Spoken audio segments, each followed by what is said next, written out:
forcément, ça devient un feuilleton et il faut qu'on vous en parle. Hier, on parle d'Atos. Hier, 30%, un peu moins de 30, 29%, Oui, Laurent. on a fait des brouettes, oui. Quasiment 30% de baisse. Série à rebondissement, on n'en connaît pas encore l'issue, mais on peut imaginer le pire, on peut aussi imaginer le meilleur. La nouvelle d'hier, c'est la désignation dans le cadre d'Atos d'un mandataire ad hoc. Bonjour Laurent. Bonjour David. Laurent Grassin, directeur de la rédaction de Boursorama. On a fait une vidéo il y a quelques jours, hein, c'était avec Eric Lewin. Oui. Mais il se passe tellement de choses qu'on est obligé de revenir évidemment sur Faut-il ou pas acheter l'action Atos de mémoire? Exactement, il avait dit non, Eric Lewin. Il faut revenir sur l'épisode d'hier, encore une fois, l'action est stabilisée sous 3 € aujourd'hui. Oui, une petite hausse de 2,58% au moment où j'ai regardé avant de descendre en plateau. Exactement, donc 30%, qu'est-ce qui s'est passé pour que le titre baisse de 30% en séance? Oui, qu'est-ce qui s'est passé, David? Après 80% de baisse sur quelques mois. Voilà, on va pas revenir, on va pas refaire toute l'histoire parce que vous l'avez dit, elle est longue. Il y a eu effectivement hier cette désignation, donc vous l'avez dit, par le groupe, ce qu'on appelle un mandataire ad hoc. Donc la mission, ça va être pour ce mandataire de mener les discussions avec les créanciers d'Atos, à savoir les banques d'un côté, les détenteurs d'obligations de l'autre, et puis d'essayer d'obtenir un plan de rééchelonnement financier. Et pour tout avouer, David, ça se murmurait déjà dans les couloirs que cette solution pourrait être utilisée. On évoquait même à un moment la solution encore plus extrême d'un mandataire judiciaire. Donc il n'y a pas véritablement de grosses surprises là-dessus, quoi. Bon, pardon, pour quelqu'un qui n'est pas ni fan ni spécialisé de la vie, des difficultés et des vicissitudes de la vie des entreprises, c'est quoi la différence entre cette mesure? Il y a la conciliation, il y a la sauvegarde. Ouais, on va dire que c'est la plus soft, c'est la première étape, c'est la moins coercitive, si je puis dire. Je l'ai dit, le mandataire, il est là pour assister, il est là pour aider, il est là pour proposer des solutions. Il met les gens autour de la table, à la fois l'entreprise, à la fois, on l'a dit, les créanciers, et ensemble, il essaie de trouver une solution, puisque, encore une fois, le problème d'Atos, David... c'est la dette, pardon, c'est la dette, 5 milliards d'euros. 5 milliards, et sur ces 5 milliards, 3,65, je crois, qui sont à refinancer. Il va falloir refinancer d'ici fin 2025, donc ça presse, et c'est ce qui est compliqué. Et c'est là-dessus où effectivement le groupe a souhaité recevoir de l'aide, et il se murmure de plusieurs sources de presse, Le Figaro et Les Échos pour ne pas les nommer, que le nom de ce mandataire, qui est nommé par le tribunal des commerces pour une mission qui va à 3 mois minimum et qui peut être étendue, serait, alors elle va peut-être pas parler au grand public, mais elle parlera à tous les gens qui connaissent ce type d'affaires, ce serait Hélène Bourboulou. Elle est habituée de la restructuration des dettes, puisqu'elle a déjà œuvré, David, dans des dossiers assez sensibles, Orpea, Europac. Ce local, donc c'est quelqu'un qui connaît bien ce type de situation un peu complexe. Autre information importante qui explique aussi le gros recul, le gadin du titre hier, Laurent, c'est l'abandon du projet d'augmentation de capital. Ça, pas fort.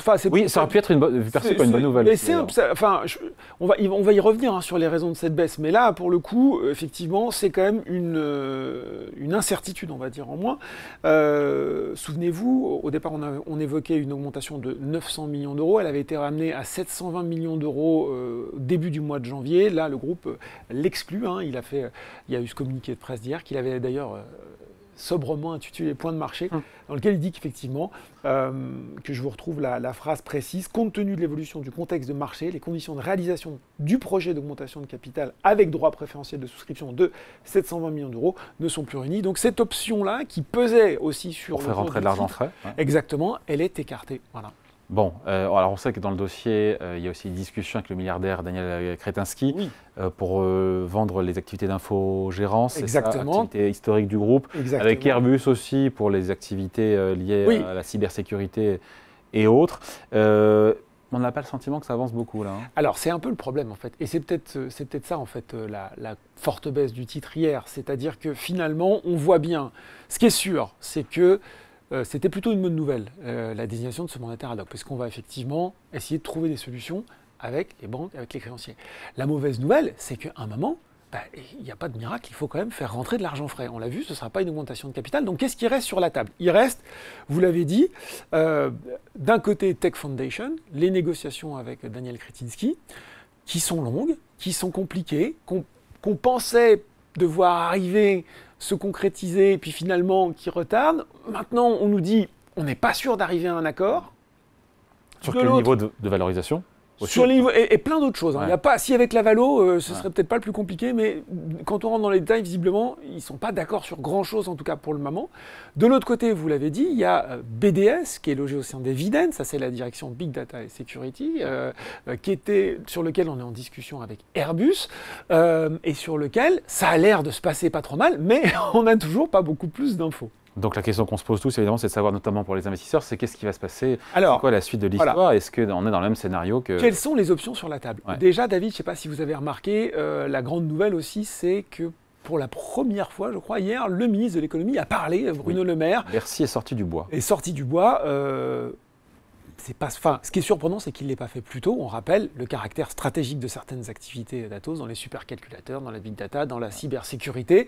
Il y a des actifs stratégiques. Visiblement, le gouvernement, les pouvoirs publics auraient dissuadé un petit peu certaines velléités étrangères de mettre la main sur ces activités stratégiques. Donc Bruno Le Maire a réaffirmé, là encore... Il y a de l'emploi aussi.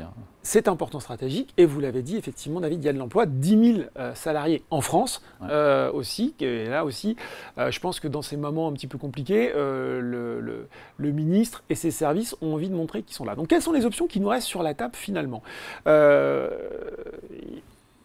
La vente de BDS seul à Airbus, qui est en processus de due diligence, merci, Big Data, donc examen approfondi des comptes.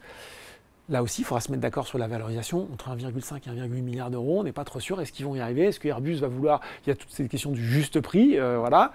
Est-ce que ça suffira à apaiser les créanciers, à faire rentrer suffisamment d'argent? On commence à dire que non, en fait. Donc ça, ce ne serait pas suffisant. Donc qu'est-ce qui reste? C'est effectivement d'arriver à un accord sur Tech Foundation avec Daniel Kretinsky. Qu'est-ce qui reste après du groupe? Il restera Eviden, c'est-à-dire qu'il restera les services numériques. Donc c'est sûr que... mais est-ce qu'il faut... C'est toute la question. Est-ce qu'il faut être recentré sur quelque chose qui fonctionne ou en tout cas... En fait, la question ne se pose même pas. C'est-à-dire qu'à terme... il faut faire rentrer de l'argent dans le groupe. Et donc, c'est lié vraiment... Si ça ne se peut pas se faire, ce sera une vente à la découpe. Et là, ce sera beaucoup, beaucoup plus douloureux, beaucoup plus difficile. Là, c'est les créanciers qui prennent le pas sur les investisseurs potentiels. Et je ne pense que personne... Alors, il y a même ce troisième scénario qui se murmure, vous l'avez vu comme moi, d'une proposition de loi qui émanerait de l'Assemblée nationale, transpartisaine, de nationaliser Atos. Je pense que personne n'en a trop envie.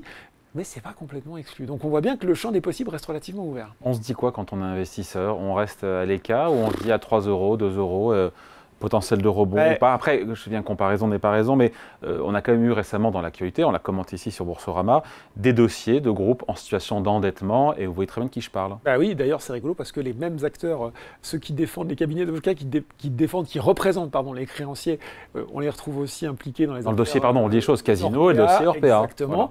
Voilà. Alors, et oui, il ne faut pas être... là aussi trop naïf, on voit bien des investisseurs qui disent « Ah bon tiens, si je me replaçais à 1, si je me replaçais à 2 », ce qui est clair David, c'est que oui, il y aura de la volatilité sur le titre et ça va continuer. Si demain, ils annoncent une session pas trop mauvaise de Tech Foundation, ça va s'enflammer. Si après-demain, on nous dit on n'a pas trouvé d'accord, ça va s'effondrer. Donc, en fait, là, vous êtes plus dans une logique assez binaire de casino, sur le rouge ou sur le noir, que dans une optique d'investissement de long terme. Si vous êtes investisseur de long terme et que vous pensez qu'il y a quelque chose à tirer d'Atos, de ce qu'il en restera, forcément, vous avez un petit peu envie d'attendre. En tout cas, le risque, il est effectivement très fort. C'est sûr que dans le dossier Casino, on assiste à cette situation de vente à la découpe. Dossier Orpea, on voit que la restructuration a quand même été très douloureuse. Je vous ai passé cette info hier qu'il va y avoir un regroupement d'actions quand même sur les niveaux. On va reprendre 1000 actions anciennes contre une nouvelle ordinaire. Donc voilà, il y a eu de la dilution terrible. Donc soit vous êtes un risque tout, des traders, et vous êtes conscient que c'est hautement inflammable, soit vous êtes un investisseur fondamental et vous attendez d'y voir plus clair. Il se murmure qu'il y a des réunions de la dernière chance qui doivent avoir lieu entre le président d'Atos et Daniel Kretinsky. Je pense quand même on n'a pas fini sur ce feuilleton d'avoir des nouvelles. Mais vous reviendrez nous voir. Voilà. Merci beaucoup. Laurent Grassin, directeur de la rédaction de Boursorama. Merci David.